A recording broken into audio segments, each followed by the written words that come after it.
Hello, this is Marvelyn Brown with the Inner Word Minute podcast. Thank you so much for joining me today. Now, today is January 1st, the first of the year. So, happy new year.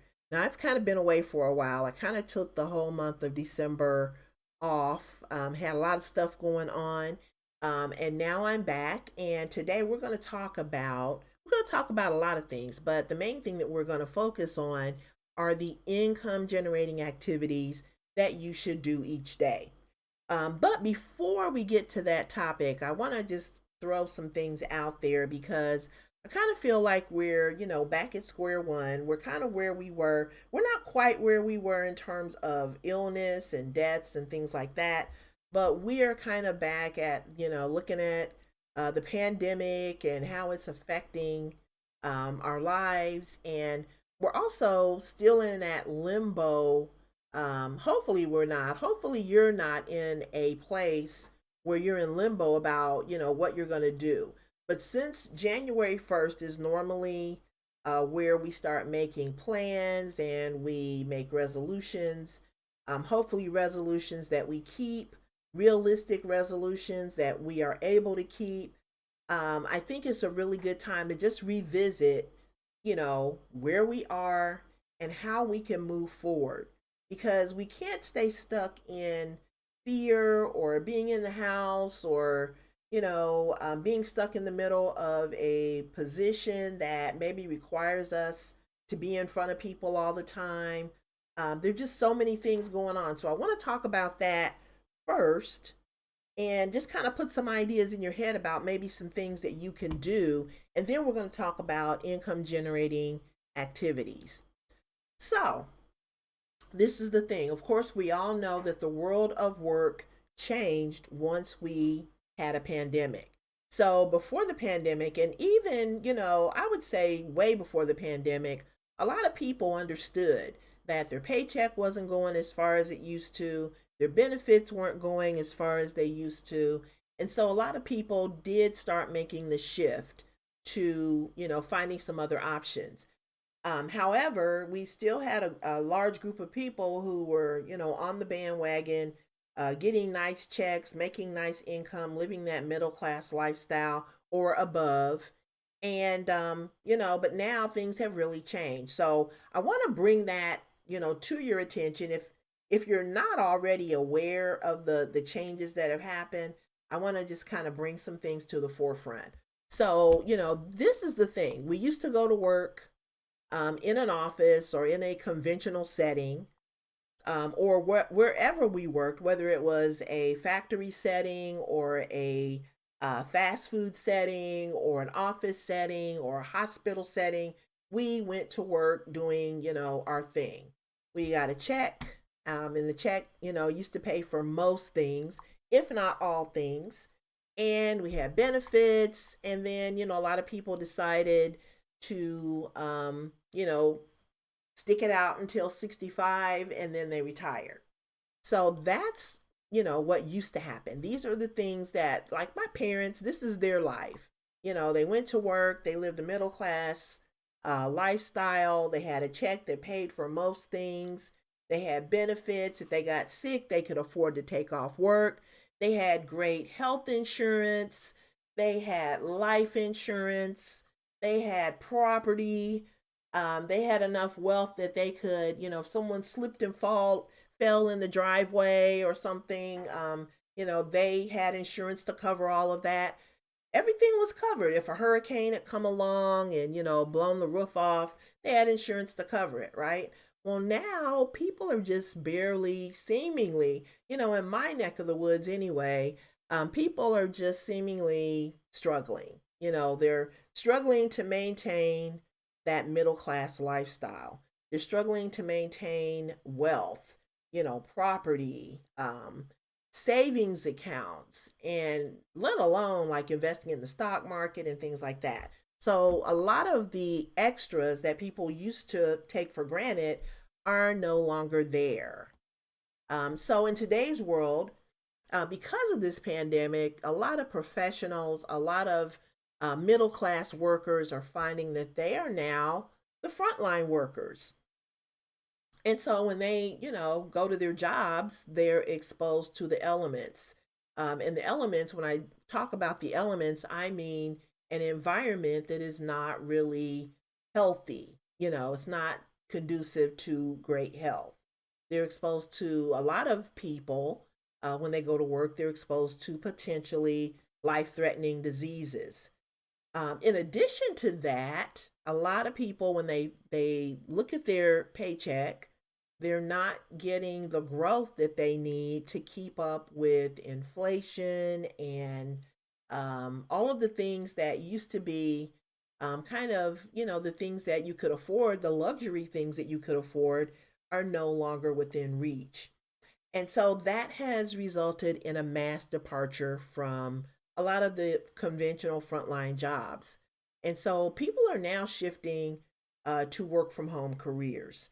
So you're going to see, and this is the thing, when I talk to people about starting an online business or doing a side hustle, there before the pandemic, there was competition.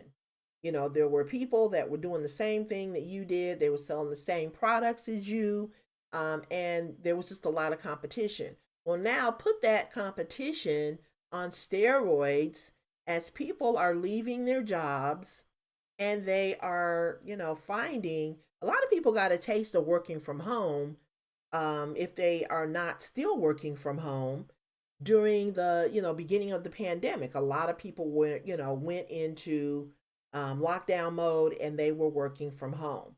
And so once they got a taste of working from home, because you can save a lot of money when you work from home. You can save money, you can save time. You're not worn out all the time. You're not dealing with the office politics. There are just a lot of benefits to working from home. Now, on the flip side, some people are bored out of their minds, but they are able to earn, they're not stressed out as much because they're able to earn a living just by getting up, getting a shower and, taking care of the personal things and then walking down the hallway and sitting down in front of their laptop. So, a lot less effort is spent trying to earn, just to earn a living. And so people are shifting to work from home careers. So the competition that you may have had 2 years ago is now on steroids because there are so many people leaving their jobs. And the departure from jobs, I believe, is called the Great Resignation. So you can look that up on Google and learn more about that. But people are leaving jobs because they're tired of being the frontline workers. They didn't being a frontline worker is not something that you really expect. And when you talk about frontline, it's one thing when you're frontline delivering groceries or, if you're an Uber driver or whatever. It's another thing being a frontline worker when you're exposed to something that could be life threatening. So now here are a few of the frontline workers. These are people who didn't think they would be on the front lines of a pandemic: doctors, nurses, teachers, retail staff, school bus drivers, food preparers and servers, office workers, factory workers, pharmacists, and really anyone who works in a closed environment. So, when I talk about a closed environment, that means an environment where you are maybe not able to socially distance yourself from the person who's next to you who may or may not be sick. They may be asymptomatic, coming to work feeling fine, and be positive for something that could make you, sick. And so we're just all exposed to this.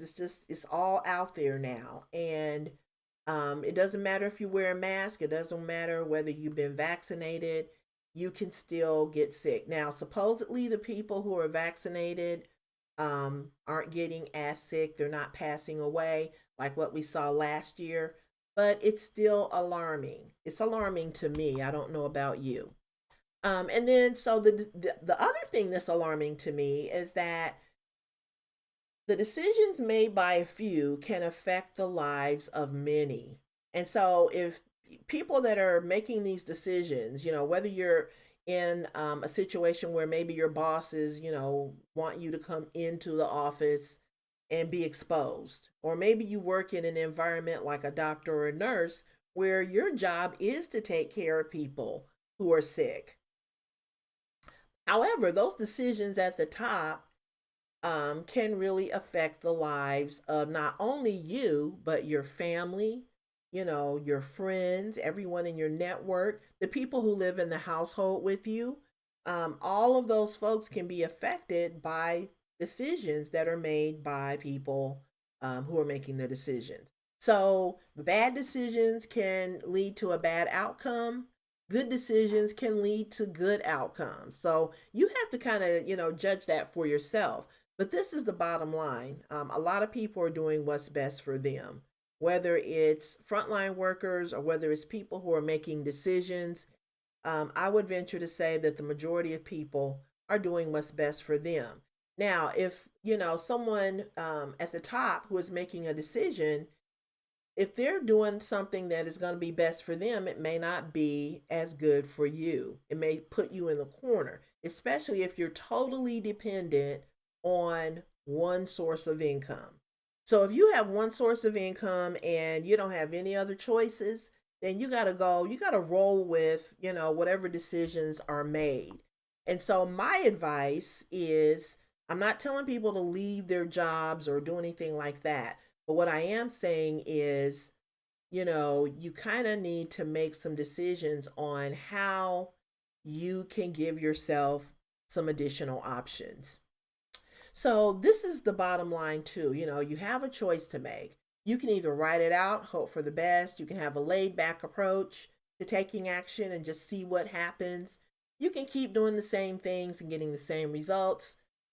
Or you can find a solution that works for you and gives you more options. Now, you can find solutions while you work your 9 to 5 job. That's the great thing about having an online business. If you set it up in the right way, it can work for you while you're working your 9 to 5 job.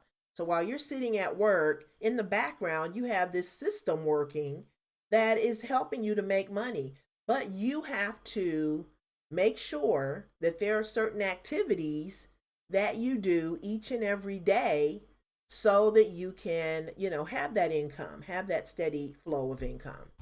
And so I'm going to recommend a couple of things for you today. We're going to look at the article, just take a brief look at it, because in that article, I kind of outlined some of the daily activities that you should do so that you can continue to earn income.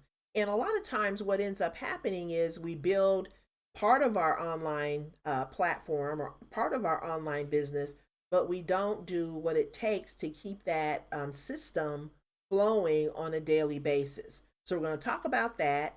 And then if you don't have an online business at all, I would recommend looking at this article. And this is an article that talks about how you can get started, from the very beginning, starting with, and you might think, I'm just going to tell you to run out and get a product.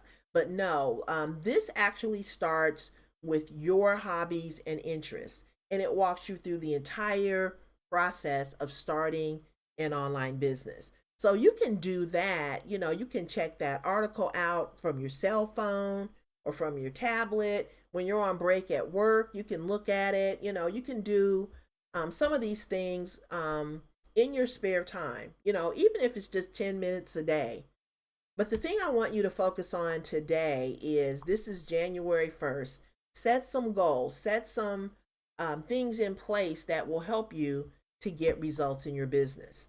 So now I'm going to take you over. Let's see if I can. Okay, here we are. This is the article. We're going to take a brief look at this article.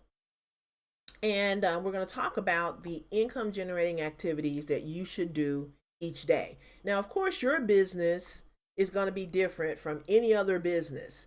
So I'm not going to be able to tell you specific steps that you'll need to take, but this will give you some ideas of things that you can put into a plan or into a set of goals. And these are also things that you can research. You can find more information. If you look at this article, it's going to walk you through quite a bit. But the thing that you want to do first, and this is the thing, you have must-have tasks that need to be done every month or every day. And then you have support tasks that also need to be done. So some of your support tasks they fall under the category of administrative tasks. So those will be things like paying your bills, making sure that your equipment, if you have equipment you're using in your business, you want to make sure that that's maintained and that you're, making your payments on that. Um, if you have things that you are not using, so for example, if you have an app that you use in your business that you're paying for on a monthly basis, or you have any other kinds of subscriptions or whatever that you're not using, I would venture to say that if you haven't used it in a couple of months, then you might want to evaluate it and decide whether you want to get rid of it. But think about some of the things that you can get rid of to really streamline your administrative costs, because those things are costing you money, they're costing you time, and if you're not using them, get rid of them. So your administrative tasks, that's more of the support task. Those have an indirect on your ability to earn. So you have to pay your bills that are related to your business, especially if you have a website, or you're paying for themes, or you're paying for, tools that help you to run your business more efficiently.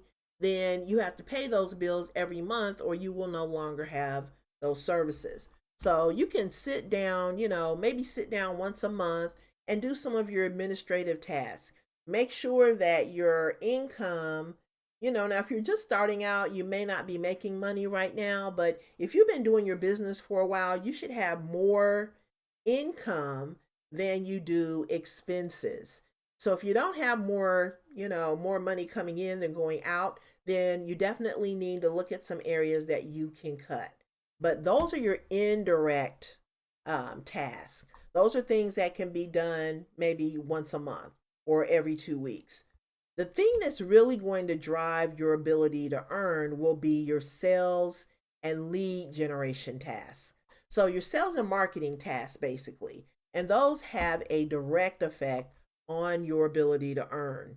So, for example, this is something that I did when I first started my business. And I did it for a long time, not even realizing that I was, shooting myself in the foot.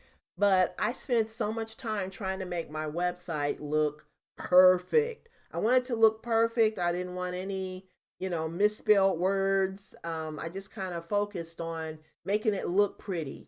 However, while I was making it look pretty, I wasn't focused on my sales and lead generation tasks. So guess what? I didn't make any money. And so that's why I'm telling you. That's why I can, tell you this information, because it's a mistake that I made as well. You don't want to focus on making everything perfect. Of course, if you're a one man show, it's really hard to balance a lot of different things, but you want it to look presentable, you want it to look professional, but it doesn't need to be perfect. And, at some point, once your business gets to a certain point, you may need to hire out some of the tasks. But the main thing that you want to focus on are your sales and marketing or your lead generation tasks. So those have a direct effect on your ability to earn. And if you don't pay enough attention to those things, or if they're not set up in the right way, then your business is going to suffer. So that's one of the daily tasks that you need to perform. And then you're going to break that, that's just kind of like a high level look. You want to break that down into specific things, and we'll talk more about that in a second. And then the other thing that you want to do is you want to have daily income goals. So you need to do the math. And what I did, I worked backwards. They call it reverse engineering your income goals. So you can have monthly goals, and then you can break those down into daily income goals. So you start with that, large number that you want to make at the end of the month, and you take um, the selling price of your product. If you have more than one product, then I would say just maybe do an estimate based on your best selling products. Or if you don't have any, if you haven't gotten sales data yet, then take the product that you are most interested in selling, the one that you can identify with the most or whatever, and just choose that product and use it in your projections. so that you can have an idea of how much money you need to make each day to reach your goals. So if you want to make $5,000 a month, based on the selling price of your product, how many units are you going to have to sell of that product each day in order to make your goal at the end of the month? So those are the kinds of things that you also need to do. Number one, come up with the tasks, administrative or sales and marketing, and just put them into those two buckets to start out. And then the second thing you need to do is you need to have daily income goals, and you need to understand what it takes each day for you to reach those goals. So then once you have that figure in your head, or you have it, hopefully you don't just have it in your head. Hopefully you have it written down on a piece of paper and you're doing, I would say run reports once a month that gives you the data that tells you whether you're meeting your goals or whether you're not meeting your goals. I guess if you don't make any money at all, you'll definitely know that you're not meeting your goals. But having things written down really does help you. So this is the thing, when you have an online business, it's all up to you. If you don't do anything with your business, nothing is going to happen. And to be successful, you are the one that has to figure things out. You got to figure this stuff out so that you will know how to run a successful online business. Now, a lot of people get caught up in, the hype and all the gurus and all of that. Just like I read the book, The 4 Hour Work Week, and, he talks about a lot of great things in that book, but he also gives the impression that, if you work your business, and he did this a long time ago when the competition wasn't quite as fierce as it is now. Now, that doesn't mean that you can't do exactly what he did in this book. However, you're going to have to work probably a little bit harder because you have a lot more people out there who are working from home and who are promoting products and services. But the thing that you don't want to do, when people start thinking about having an online business, a lot of times they get the wrong impression that, oh, I can start sleeping in late. I can just go out and hang out with my friends and blah, blah, blah. And then their business suffers. So you're going to have a lot more flexibility working from home, but you may end up working a lot more with your online business than you did when you had a full-time job. So the thing that you want to do is you want to start with a basic plan. And here are some of the things that you can do when you're starting your online business. Number one, I always recommend to people, and I didn't really understand this either until I got into my business, but you want to create your own products if possible.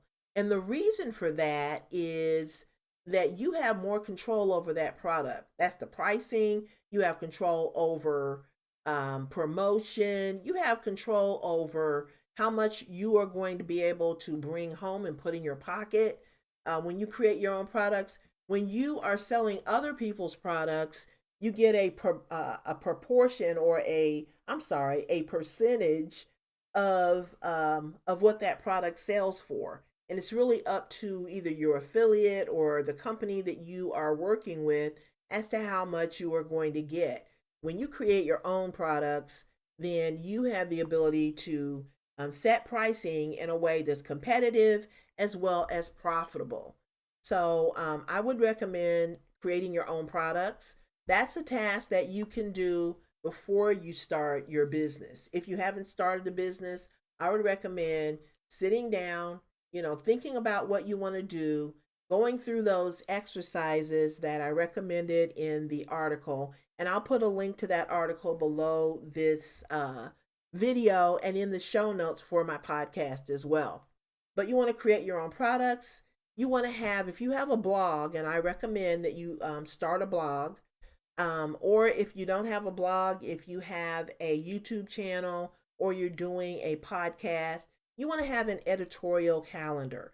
And that is going to keep you organized. It's going to help you to understand what you're doing, and you'll be able to go back and see, what you did on a certain day. And then you can also correspond that to your Google Analytics data, and that's going to tell you what's working and what's not working. Of course, you want to set daily goals and priorities for yourself. And if you have staff, you want to set goals for them as well. You want to identify your ideal customer. And that is one of the things that you do if you go through that exercise that I gave you in the presentation, the getting started exercise. Then you're going to walk through how to identify your ideal customer. You're also going to identify, or you're going to go through the exercise that helps you to choose a niche. The other thing you're going to do, that same exercise walks you through some really great training. This is training that I took when I started out, and it helped me to understand how to set up my sales and marketing system.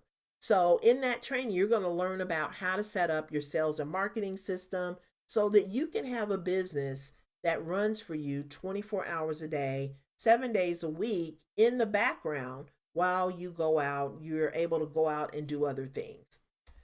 You want to definitely set up your social media accounts. And then you want to also, if you don't know how to use social media, you probably want to invest in training on how social media works. You want to determine how many product units you need to sell each day to reach your income goals, and that's something we just talked about. You want to build a platform or a central hub for your business so that you will always have a way to communicate with your ideal clients. You'll have a place to send people so that they can learn more about your business. You want to create written procedures. So, there again, these don't have to be perfect, they don't have to be written in stone, they don't have to be rocket science, but they need to be, everything that you do to earn, all your income generating activities need to be written down. And then you also need to set up a budget. So your business needs to start making money at some point. And if you're not making money at some point, whatever date and time that you establish, then you're going to have to start thinking of different things that you can do so that you can start earning. You don't want to have a business that lingers on and on and on, and you're just throwing money into it, but you're not making any money. You're in business to make money. So you definitely want to set up a budget, and you want to monitor that budget at least on a monthly basis. You also want to stay current on industry news. And the reason for that is you want to you want to really understand what people in your niche, what people in your industry are doing. Things change, and we talked about that earlier. Things are just constantly changing.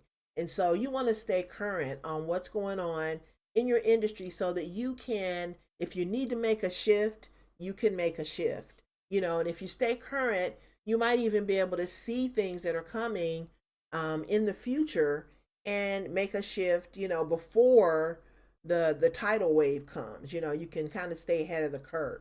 And then also setting up Google Analytics. I would recommend that you set up Google Analytics. Is free, and that will give you some really great data that you can use to make your sales and marketing decisions.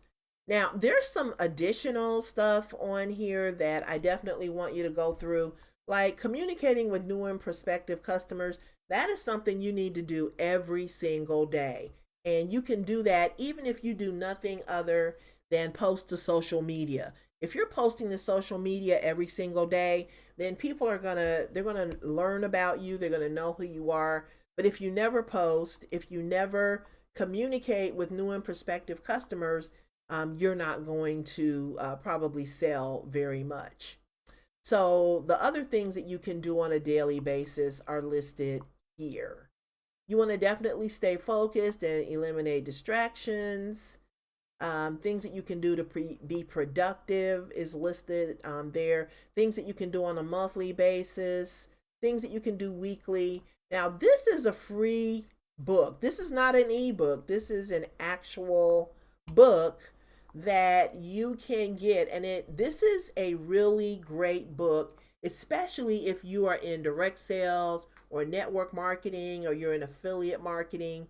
This is a really great book that will help you to understand, number one, the history of network marketing, and really network marketing is also making a huge transition.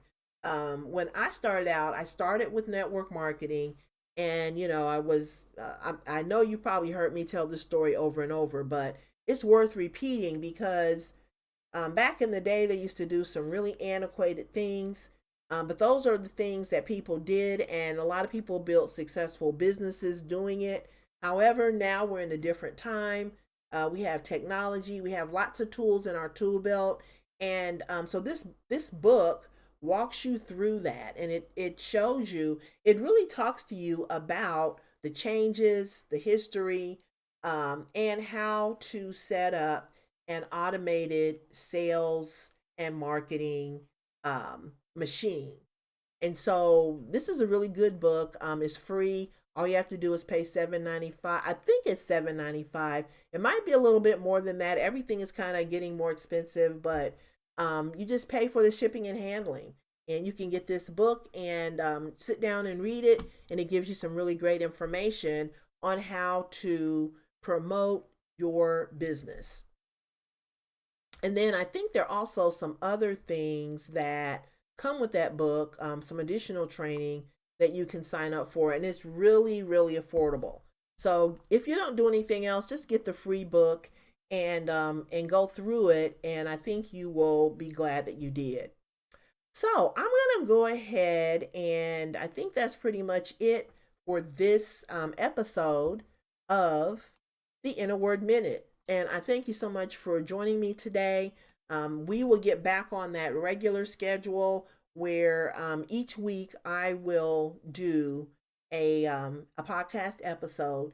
This year, I'm hoping to have some guests that we can talk to and learn more about. So just, if you have questions, feel free to submit those. And I will see you on the next episode that occurs next week. Thank you so much for hanging in there with me, and have a great week. Make it productive.